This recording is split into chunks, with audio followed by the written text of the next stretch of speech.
Good afternoon students. आज हम लोग का ऑनलाइन क्लास का चौथा दिन है और मैथ में हम लोग पिछले क्लास में चैप्टर 14 का 14.3 तक समाप्त किए थे और उसमें एक एक्सरसाइज और बचा हुआ है 14.4। तो 14.4 में ग्राफी विधि से उसको बनाना है, इसलिए उसको अभी छोड़ देते हैं। उसमें लास्ट वही चैप्टर बचा हुआ है कि एक्सरसाइज 14.4। और आज हम लोग एक नया चैप्टर शुरू करने जा रहे हैं, वो है चैप्टर 12। चैप्टर 12 में पढ़ना क्या है? वृत्तों से संबंधित क्षेत्रफल के बारे में पढ़ना है। तो बहुत तरह का वृत्त रहेगा, उसमें से हम लोग को क्षेत्रफल कैसे निकाला जाता है, कौन कौन कंडीशन में हम लोग क्षेत्रफल निकालेंगे, उसका हम लोग इस एक्सरसाइज में देखेंगे, है ना। तो वृत्तों से संबंधित क्षेत्रफल के बारे में जानने से पहले इंट्रोडक्शन क्लास में सबसे पहले हम लोग जानेंगे वृत्त के बारे में। तो वृत्त का प्रमुख भाग कौन कौन सा होता है ये तुम लोग को पिछले क्लास में बताया जा चुका है। हमको लगता है 9 क्लास में बताया जा चुका है अच्छा से, और शायद तुम लोग को याद भी होगा। फिर भी एक बार हम लोग रिवाइज कर लेते हैं। तो वृत्त के प्रमुख भाग, पहला जो मुख्य भाग है केंद्र, उसके बाद त्रिज्या, व्यास, जीवा, त्रिज्यखंड, वृत्तखंड, अर्धवृत्त, चाप और परिधि। वृत्त में इतना सारा जो भाग है वो मुख्य भाग है जो वृत्त के अंदर पाया जाता है, ठीक है। तो इसका डिफिनेशन तो हम लोग को अभी ज़रूरत नहीं है, इसको हम लोग चित्र में देखेंगे कि इन सब भागों को चित्र में कैसे दर्शाया जाए। हालांकि ये भी बताया जा चुका है, फिर भी हम लोग रिवाइज करते हैं। तो इसके लिए 2-3 तो वृत्त बनाते हैं। सारा वृत्त बनाने में बहुत टाइम चला जाएगा, इसलिए कुछ वृत्त बनाते हैं। एक इसमें बीच का भाग ओ, ये त्रिज्या हो गया ओ ए, केंद्र का क्या नाम रखें ओ, ये हो गया ओ ए। और इसी त्रिज्या के सीधा में और एक त्रिज्या खींचने पर हम लोग को क्या प्राप्त होता है? व्यास प्राप्त होता है। तो व्यास का नाम क्या हो गया? ए बी, ठीक है। और दो परिधि से टच करता हुआ अगर कोई लाइन कहीं पर हम लोग खींचे तो ये लाइन जो होता है वो होता है क्या? जीवा। तो पी क्यू क्या हो गया? जीवा, ठीक है। अब आते हैं त्रिज्यखंड के बारे में। तो त्रिज्यखंड के लिए एक और वृत्त हम लोग बना लेते हैं ताकि सुविधा होगा जानने में। तो त्रिज्यखंड में 2 ठो त्रिज्याएँ रहती हैं और 2 ठो त्रिज्या से मिलकर ही बनता है क्या? त्रिज्यखंड। तो 2 त्रिज्या से जो घिरा हुआ जो क्षेत्र रहता है ये, इसको क्या बोलते हैं? वृत्तखंड, सॉरी त्रिज्यखंड। और त्रिज्यखंड 2 प्रकार का होता है। ये छोटा एरिया है तो इसको बोलेंगे लघु त्रिज्यखंड। और ये जो बड़ा खाली जगह दिख रहा है ना, इतना यहाँ से यहाँ तक, यहाँ से यहाँ तक, ये सारा एरिया क्या हो गया? दीर्घ त्रिज्यखंड, ठीक है। तो ये भी हो गया। अब हम लोग जानेंगे वृत्तखंड के बारे में। तो वृत्तखंड के लिए भी एक चित्र बना लेते हैं।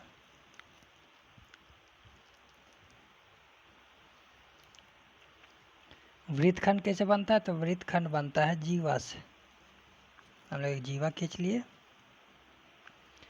तो जीवा के द्वारा जो नीचे जो क्षेत्र बना, देखो ये क्षेत्र छोटा है और ये क्षेत्र बड़ा है। तो इसी प्रकार वृत्तखंड भी 2 प्रकार का हो गया। एक हो गया लघु वृत्तखंड और जो बड़ा वाला है वो हो गया दीर्घ वृत्त खंड। ठीक है, तो इसके बारे में जान गए। आप जानेंगे इसके अर्धवृत्त के बारे में। तो एक और चित्र बना लेते हैं। एक व्यास खींचते हैं। ये जो व्यास रहता है, वृत्त का जो एक व्यास रहता है, वो किसी वृत्त को दो बराबर भागों में बांटता है। दो बराबर भागों में बांट लिया, तो दोनों में से पहले भाग को क्या बोलेंगे? अर्ध वृत्त। अर्धवृत्त मतलब होता है वृत्त का आधा। ठीक है, तो ये हो गया अर्धवृत्त हम लोग का। तो अर्धवृत्त का नाम क्या दे सकते हैं? ए ओ बी। ठीक है, यहाँ पे त्रिज्यखंड का नाम क्या हो गया? ओ ए बी, चाहे ए ओ बी यहाँ भी लिख सकते हो। इसी तरह नाम कुछ भी रह सकता है, सिर्फ जानना है कि कैसे दर्शाया जाता है। ठीक है, अगला है चाप। तो चाप हम लोग यहाँ ही दिखा सकते हैं। देखो ये जो दूरी दिख रहा है, पहला त्रिज्या जो पैदी से टच किया हुआ है, दूसरा जो टच किया हुआ है, ये दोनों के बीच का जो ये डिस्टेंस है, इसी को क्या बोलते हैं? चाप। ठीक है, तो इस एक्सरसाइज में हम लोग को सबसे ज़्यादा ज़रूरत पड़ने वाला है ये दो चीज़ का, एक त्रिज्यखंड का और एक वृत्तखंड का। त्रिज्यखंड और वृत्तखंड और अर्धवृत्त, ये तीन चीज़ जो है इस एक्सरसाइज में हम लोग को ज़रूरत पड़ेगा, इसलिए इसको जानना बहुत ही ज़रूरी है। समझ लो कैसे दिखता है, क्या होता है लघु वृत्तखंड, क्या होता है दीर्घ त्रिज्यखंड। सारा चीज़ यहाँ चित्र में दिखाया जा चुका है, ये तुम लोग को पहले से भी बताया जा चुका है, तुम लोग को मालूम भी होगा। फिर भी हम लोग एक बार रिवाइज कर लिए ताकि आगे क्वेश्चन बनाने में हम लोग को सुविधा हो। ठीक है, तो ये हो गया हम लोग का वृत्त के प्रमुख भाग। अब हम लोग वृत्त से संबंधित कुछ सूत्र जानेंगे जो इस एक्सरसाइज में हम लोग को ज़रूरत पड़ने वाला है। तो उन सूत्रों को जानते हैं क्या करके। पहला जो सूत्र है वो है वृत्त की परिधि, जिसका दूसरा नाम क्या होता है? परिमाप, बराबर क्या होता है? 2πr। दूसरा, वृत्त का क्षेत्रफल बराबर होता है πr²। ये तो तुम लोग पहले से भी जानते हो, फिर भी एक बार रिवाइज कर लेते हैं हम लोग, इसको याद रखना है। तीसरा, व्यास, जिसको डायमीटर बोलते हैं, शॉर्ट में डी लिखते हैं, 2 गुना त्रिज्या आता है, कुछ संकेत में 2r भी लिख सकते हैं, d = 2r। और चौथा सूत्र है, अगर व्यास का मान दिया हुआ है तो त्रिज्या कैसे निकालेंगे? त्रिज्या बराबर हो जाएगा व्यास बट्टा 2, यानी d/2। ये चार सूत्र जो है वृत्त से संबंधित है। और इस एक्सरसाइज में कुछ और सूत्र का हम लोग को ज़रूरत पड़ेगा, जो हम लोग फिजिक्स में भी पढ़ चुके हैं। वो है चाल बराबर क्या होता है? दूरी बटा समय। चाल बराबर क्या होता है? दूरी बटा समय। और अगला जो सूत्र है, दूरी बराबर होता है चाल गुना समय। चाल गुना समय। तो ये पांचों, ये जो 6 सूत्र जो हम लोग लिखे, इसको फिलहाल के लिए पूरा कंठस्थ याद रखना है। और हालांकि याद तो होगा, लेकिन जिसको याद नहीं है वो इसको याद कर लोगे, ताकि एक्सरसाइज बनाने में हम लोग को दिक्कत ना हो। ठीक है, तो अब हम लोग एक्सरसाइज की ओर चलते हैं। एक्सरसाइज 12.1 में कुल 5 क्वेश्चन हैं। ठीक है, इधर देखते हैं हम लोग। देखो 12.1 में कुल 1 2 3 4 5 क्वेश्चन है। इसमें से कोई एक क्वेश्चन एग्ज़ाम में आता ही आता है। यहाँ स्कूल के एग्ज़ाम में भी आ सकता है। हमको लगता है 100% एक तो क्वेश्चन इसमें से रहता है, और मैट्रिक के एग्ज़ाम में भी क्वेश्चन इसमें आता है। तो कोई हार्ड नहीं है, इसको आराम से धीरे धीरे हम लोग देखेंगे कैसे बनता है, कैसे बनाया जाता है। तो सबसे पहले क्या निर्देश दिया है उसको पढ़ते हैं। जब तक अन्यथा न कहा जाए पाई इक्वल टू 22/7 का प्रयोग कीजिए। मतलब जहाँ पर भी पाई का मान आएगा हम लोग हमेशा क्या यूज़ करेंगे, 22/7। अगर किसी क्वेश्चन में लिखा हुआ रहेगा ब्रैकेट में कि पाई का मान 3.14 प्रयोग करना है, तो उसी जगह सिर्फ हम लोग 3.14 का प्रयोग करेंगे, नहीं तो हम लोग किसका प्रयोग करेंगे, 22/7 का। तो फर्स्ट क्वेश्चन हम लोग देखते हैं। Question number 1।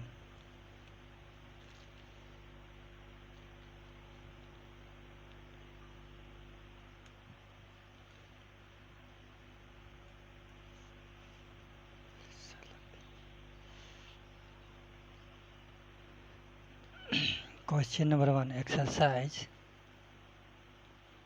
12.1। Question number 1। ठीक है, क्या दिया हुआ है क्वेश्चन नंबर 1 में? 2 वृत्तों की त्रिज्याएं क्रमशः 19 सेंटीमीटर और 9 सेंटीमीटर दिया है। पहले वृत्त की त्रिज्या, इसको R1 हम लोग मानते हैं, कितना है, 19 सेंटीमीटर। ठीक है, उसके बाद क्या है, दूसरा वृत्त है, दूसरे वृत्त की त्रिज्या, इसको R2 मानते हैं, कितना है, 9 सेंटीमीटर। माना कि, देखो आगे क्या है, उस वृत्त की त्रिज्या ज्ञात कीजिए, यानी वो तीसरा ऐसा वृत्त निकालना है, वृत्त की त्रिज्या जिसकी परिधि इन दोनों वृत्तों की परिधियों के योग के बराबर है। जो तीसरा वृत्त का जो त्रिज्या हम लोग ज्ञात करेंगे उसका जो परिधि है, ये दोनों को जोड़ेंगे परिधि इसको निकाल के, तो उसके बराबर होगा। कैसे बनाएंगे देखते हैं। तो पहला वृत्त हो गया, दूसरा वृत्त है, और तीसरा वृत्त का त्रिज्या हम लोग मान लेते हैं।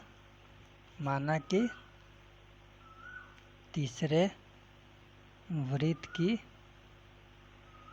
त्रिज्या, इसको R3 मान लेते हैं, ये मालूम नहीं है। ठीक है, अतः अब हम लोग एक एक करके परिधि निकालते हैं। तो पहले वृत्त की परिधि बराबर 2 पाई R1 हो गया। तो 2 पाई R1 का मान कितना है, 19, लिखेंगे 19 सेंटीमीटर, गुना करो 19 दूना 38 पाई सेंटीमीटर। पहले वृत्त का परिधि निकल गया। अब निकालेंगे दूसरे वृत्त का त्रिज्या दिया हुआ है, तो दूसरे वृत्त का परिधि निकालेंगे। तो लिखते हैं दूसरे वृत्त की परिधि बराबर हो जाएगा 2 पाई R2। 2 पाई R2 का मान कितना है, 9 सेंटीमीटर, लिखेंगे 9 सेंटीमीटर, गुना करो 9 दूना 18 पाई। अभी पाई का मान हम लोग नहीं रखेंगे क्योंकि अभी और काम करना है। अब क्या लिखेंगे, प्रश्न से। प्रश्न से यानी प्रश्न में क्या बोल रहा है, ये जो तीसरे वृत्त का जो परिधि है वह इन दोनों वृत्तों के परिधि के योग के बराबर है। तो लिखेंगे तीसरे वृत्त की परिधि दोनों वृत्त का परिधि का योग के बराबर। तो पहले वृत्त का परिधि का मान कितना आया, 38 पाई और दूसरे का 18 पाई। ठीक है, तो लिखेंगे 38 पाई प्लस 18 पाई, दोनों को जोड़ दो 16 46 पाई हो गया। ठीक है,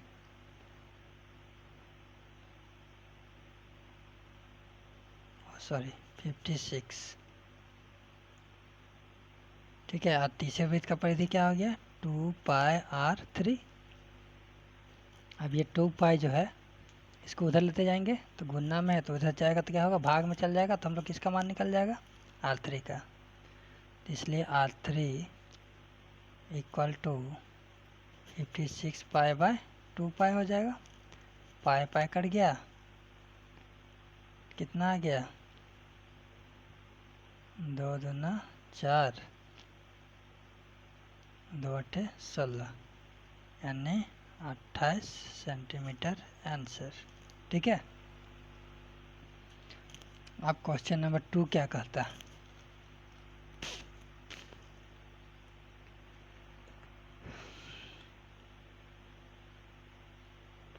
इसी तरह है, इसमें परिधि दिया हुआ था, इसमें क्या दिया हुआ है क्षेत्रफल दिया हुआ है। ठीक है, इसमें भी 2 वृत्त है, दो वृत्तों की त्रिज्याएं क्रमशः 8 सेंटीमीटर और 6 सेंटीमीटर है। तो वैसे कहते हैं हम लोग, दिया है पहले वृत्त की त्रिज्या यानी r1 कितना है 8 सेंटीमीटर, लिखेंगे 8 सेंटीमीटर। दूसरे वृत्त की त्रिज्या यानी r2 कितना है 6 सेंटीमीटर। हम मानते हैं तीसरे वृत्त की त्रिज्या यानी r3। ठीक है, तो क्या बोलता है कि उस वृत्त की त्रिज्या ज्ञात कीजिए जिसका क्षेत्रफल इन दोनों वृत्तों के क्षेत्रफल, तो दोनों वृत्त का पहले क्षेत्रफल निकालना होगा, निकालते हैं। अतः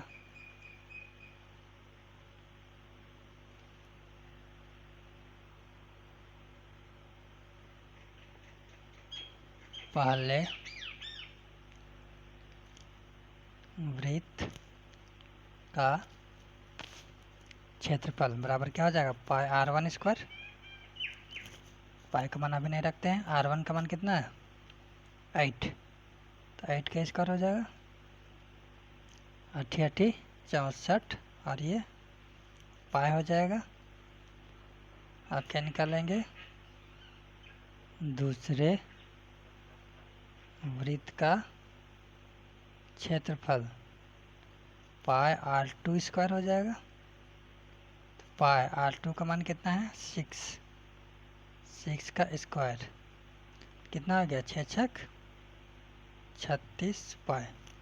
अब ये दोनों का योग जो है तीसरे वृत्त के क्षेत्रफल के बराबर होगा, तो लिखेंगे